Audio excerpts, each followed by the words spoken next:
তো গাইস, আজকে আমার জ্বর হয়েছে, সেই জন্য অনেক দিন ধরে ভিডিও বানাতে পারিনি। অনেক দিন থেকে ইউটিউবের কথাটা ভাবছিলাম, আর সাবস্ক্রাইবারদেরকেও এই ভিডিওটার মাধ্যমে বলে দিলাম যে আমার জ্বর হয়েছে।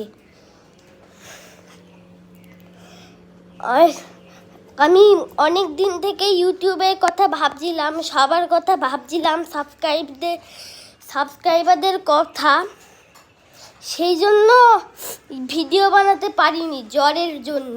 আজকে থেকে আমার জ্বরটা ঠিক হওয়া শুরু করেছে। আগে তো 102-এর টেম্পারেচার ছিল। জ্বরটা কি করে হয়েছে? আমার মায়ের সোমবার থেকে জ্বর হয়েছিল।